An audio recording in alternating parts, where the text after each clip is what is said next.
ম্যাডামের বাড়ি কি এই গ্রামে? আচ্ছা, ম্যাডামের এটাই কি তাদের ঘর? জি জি।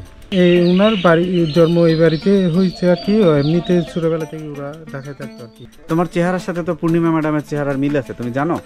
জানি না, তবে আগে ছিল ওনার দাদি। এখানে চিহ্নিত করা নেই যে আসলে তার বাবা মায়ের এবং তার দাদার কবর কোনটা।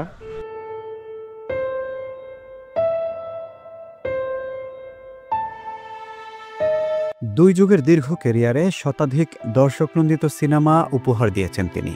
বড় পর্দার পাশাপাশি ছোট পর্দা এবং মডেলিংয়েও সমানতালে কাজ করে সুনাম কুড়িয়েছেন। দিলারা হানিফ পূর্ণিমা। চলচ্চিত্র ইন্ডাস্ট্রিতে পূর্ণিমা নামেই পরিচিত তিনি। ডাকনাম রীতা। লাবণ্যময় এই অভিনেত্রীর জন্ম ও বেড়ে ওঠা রাজধানী ঢাকাতে, তবে তার পৈতৃক বাড়ি চট্টগ্রামের ফটিকছড়ি উপজেলার পশ্চিম রসাঙ্গিরিতে।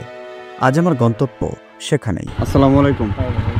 বাংলা চলচ্চিত্রের যে অভিনেত্রী পূর্ণিমা, ম্যাডামের বাড়ি কি এই গ্রামে? আচ্ছা, ম্যাডামের এটাই কি তাদের ঘর? জি জি। আপনি কি তার প্রতিবেশী? না, আমার বাড়ি উত্তর পাশে। উত্তর পাশে। এই ঘরে ঢোকার জায়গা কোন দিক দিয়ে ঢোকে? এখানে গেট। কেউ আছে এ বাড়িতে, জানেন আপনি? জানি না, তবে আগে ছিল ওনার দাদি। মনে হয় উনি তো মারা গেছে, এখন কেউ আছে জানি না। আসসালামু আলাইকুম। ওয়ালাইকুম সালাম। ভাইয়া, আমরা তো আছি চট্টগ্রাম জেলার ফটিকছড়ি উপজেলাতে। এই গ্রামটার নাম কি? এই গ্রামটার নাম হচ্ছে রোশাঙ্গিরি, সোবাহান মোল্লার বাড়ি। রোশাঙ্গিরি, সোবাহান মোল্লার বাড়ি। আমরা যতদূর জানি যে চলচ্চিত্র জগতের বিখ্যাত অভিনেত্রী পূর্ণিমা, তার পৈতৃক ঘর কোনটা এখানে ভাইয়া? এটা হচ্ছে ওদের ঘর। এটা আপনার ঘর তো এইটা, তাই না? আপনি তার প্রতিবেশী? হ্যাঁ, চাচাতো ভাই আর কি। মানে পূর্ণিমা ম্যাডাম আপনার চাচাতো বোন? ম্যাডামের জন্ম কি এই বাড়িতে? এই ওনার বাড়ি জন্ম এই বাড়িতে হয়েছে আর কি। এমনিতে ছোটবেলা থেকে ওরা ঢাকায় থাকতো আর কি। জন্ম এ বাড়িতে হয়েছে, কিন্তু তারা ঢাকাতে থাকতো। তার বাবা কি করতেন? একজন ডাক্তার ছিল আর কি। ডাক্তার ছিলেন? তো ডাক্তার থাকার কারণে তারা ঢাকাতেই ছিলেন এবং সেখানেই তাদের বেড়ে ওঠা, তাই না? তার কি পারিবারিক কোনো নাম আছে? না, এমনি ওকে রীতা বলে ডাকতো আর কি। আমরা যতদূর জেনেছি উইকিপিডিয়ার তথ্য মতে আমরা দেখতে পাচ্ছি তার নাম হচ্ছে দিলারা হানিফ রীতা। হ্যাঁ, রীতা। তার বাবার নাম কি ছিল? হানিফ। হানিফ। এই জন্য তার বাবার নামের সাথে যুক্ত করে ম্যাডামের নাম দিলারা হানিফ রীতা রাখা হয়েছে। তিনি তো আপনার আপন চাচাতো বোন। আপনার দাদার নাম কি ছিল? আমার দাদার নাম হচ্ছে নূর ইসলাম আর কি। নূর ইসলাম। এখানে দেখতে পাচ্ছি যে আপনাদের বাড়িতে অনেক মসজিদ, মাদ্রাসা এগুলো আছে। এগুলো কি আপনাদের পারিবারিক ভাবেই প্রতিষ্ঠিত? হ্যাঁ, বাড়ির। আপনারা কি বংশ? আমাদের সুবহান মোল্লার বাড়ি। মানে আপনারা হচ্ছেন মোল্লা বংশ। ছোটবেলা থেকেই পূর্ণিমা ম্যাডামের ছবি দেখে বড় হয়েছি এবং তার অসংখ্য সুন্দর অভিনয় আমরা দেখেছি। বাংলাদেশের মানুষ এখনো পূর্ণিমা ম্যাডামের ছবি দেখে এবং পূর্ণিমা ম্যাডামকে এখনো সে আগের মতোই সবাই পছন্দ করে। আপনার আসলে এই বিষয়টা কেমন লাগে যে আসলে আমার বোন বাংলাদেশের এত বড় একজন স্টার, তিনি এত ভালো ভালো ছবি করেছেন, কেমন লাগে আসলে আপনার এই বিষয়টা? আসলে ভালো লাগে। এরকম তো অনেকেই বলে যে ইঙ্গিত করে বলে যে এই দেখি পূর্ণিমা ম্যাডামের ভাই যাচ্ছে, এরকম কি হয় আপনার সাথে? না, হয়। হ্যাঁ, প্রায় সময় গিয়ে করে। আপনি কি তাদের সাথে খারাপ ব্যবহার করেন তখন? না না না, খারাপ। আসলে ম্যাডাম কিরকম, ম্যাডামের একটু যদি বর্ণনা দিতেন। না, আসলে খুব অসাধারণ, খুব ভালো, সবার সাথে মিলেমিশে। এখানে কিছু 4-5 মাস আগে আসছে, সবার সাথে এমনি মিশতো আর কি। পূর্ণিমা ম্যাডামের বাবা চাচারা কয় ভাই ছিলেন? ওরা হচ্ছে 5 ভাই। 5 ভাই। আপনাদের ফুফু আছে? 3 জন আর কি। 3 জন ফুফু আর বাবা চাচারা 5 ভাই। তো তাদের মধ্যে বেঁচে আছে সবাই? হ্যাঁ, শুধু পূর্ণিমার বাপই মারা গেছে, আর সবাই বেঁচে আছে। কত সালে মারা গেছে? মারা গেছে যে সম্ভবত 1900, তখন আমরা খুব অনেক ছোট। তিনি কি ভাইদের মধ্যে সবার চেয়ে বড় ছিলেন? সবার চেয়ে বড়। এখানে যে দেখতে পাচ্ছি মাতৃনীর, এখানে মোহাম্মদ নুরুল ইসলাম সাহেবের ঘর লেখা। এই নুরুল ইসলাম সাহেবই তো পূর্ণিমা ম্যাডামের বাবা। দাদা। দাদা? হ্যাঁ, দাদা। এটা দাদার ঘর। দাদার। তার মানে আপনারাও কি এই ঘরেই, মানে এই ভিটিতেই কি আপনারাও আগে ছিলেন নাকি? না, এটা হচ্ছে আমাদের পুরো এমনিতে। উনি তো আপনারও দাদা? না, আমার দাদা বলতে আমার দাদা, ওর দাদা আপন ভাই। ম্যাডামের বাড়ি তো এটাই, এটাই। তাদের প্রপার্টি কি এতটুকুই নাকি আরো না, বাইরে আরো আছে এমনি, ওই পিছনে জায়গা টাকা আছে, জমিন টবিন আছে আর কি। বাগান আছে? হ্যাঁ, বাগান টাগান আছে। মাঠে জমি জমা? মাঠে জমিন জমা আছে। ওগুলো কারা চাষ করে এখন?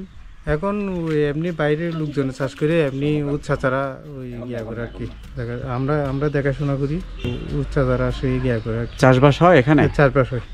কি ফসল ফলে এখানে? এখানে ধান চাষ হয় আর কি। শুধু ধান? হ্যাঁ। ম্যাডাম, আপনি বলছিলেন যে 4-5 মাস আগে এসেছিলেন, এসে কোথায় ছিলেন তিনি? এখানে আসছে, ওদের ঘরে ছিল 2-3 ঘন্টার মতো ছিল। মানে এই ঘরের ভিতরে? হ্যাঁ হ্যাঁ। এই ঘরের চাবি কি তার কাছেই? না, তার কাছে না, আমাদের কাছে ছিল। আসছে তখন নিয়ে। ম্যাডাম এসে তারপরে 3-4 ঘন্টা থেকে তারপরে আবার চলে গেছেন? চলে যায় না, ওর পুকুর এখানে ছিল এক রাত। ও, এখানে তার ফুফুর বাসা আছে? পুকুরের পাশে আছে যে আপনার ওই রুসাঙ্গিরি, এটা গিয়া ধর আর কি, আপনার দৌলতপুর ধরে এইখানে ছিল ওর পুকুর এখানে। মানে তার ফুফুর বাসায় বেড়াচ্ছিলেন? হ্যাঁ, এক রাত ছিল, এরপর চলে গেছে আর। তো এমনিতে তো আপনাদের সাথে কথাবার্তা হয় ম্যাডামের সাথে, না? কথাবার্তা হয়, খোঁজ খবর নেয় আপনাদের? হ্যাঁ নেই। এই যে দেখুন পূর্ণিমা ম্যাডামের বাড়ি, এখন কেউ থাকে না এই ঘরে, একেবারেই তালাবদ্ধ অবস্থায় আছে। আর এখানে যতদূর দেখছি, এখানে মাতৃনীর মোহাম্মদ নুরুল ইসলাম সাহেবের ঘর, স্থাপিত 1997, সোবাহান মোল্লার বাড়ি, পশ্চিম রোসাঙ্গিরি, ফটিকছড়ি, চট্টগ্রাম। আর এটা মনে হয় লেখা হয়েছে 11/9/2015। তোমার নাম কি? মোসাম্মদ ইকলা। ইকলা। পূর্ণিমা তোমার কি হয়? আন্টি। আন্টি হয়। তোমার চেহারার সাথে তো পূর্ণিমা ম্যাডামের চেহারার মিল আছে, তুমি জানো? তুমি কি পূর্ণিমা ম্যাডামের সাথে কথা বলেছো এবার যে যখন এসেছিলেন? তোমার সাথে কথা বলে নাই কেন? তোমাকে সে পছন্দ করে না? তুমি কোন ক্লাসে পড়ো? ক্লাস 4। বন্ধুরা, আমরা এখন আছি পূর্ণিমা ম্যাডামের ঠিক বাড়ির উঠানে। এখানে ভাইয়া আছেন, পূর্ণিমা ম্যাডামের চাচাতো ভাই, তার মাধ্যমে আমরা এই বাড়িটি দেখার সুযোগ পেয়েছি। বন্ধুরা, এই যে দেখুন ম্যাডামের বাড়ি। আচ্ছা, এই যে খড়কুটো দেখতে পাচ্ছি ভাইয়া, এই খড়কুটোগুলো বেসিক্যালি কাদের? এগুলো আমাদের। আপনাদের? গরু আছে নাকি? হ্যাঁ, গরু আছে। এই গরু কি এখানে বাঁধেন? না, ওইখানে বাঁধে। এগুলো আসলেই ঐতিহ্যবাহী ব্যাপার স্যাপার। এটা আরো বড় ছিল নাকি? হ্যাঁ, আরো বড় ছিল। শেষ করে ফেলছেন? হ্যাঁ হ্যাঁ। এখানে কি ছিল ভাইয়া? এখানে ওদের এমনি আগে খাঁচারি ঘর ছিল আর কি। কাচারি ঘর। তার দাদা কি করতেন?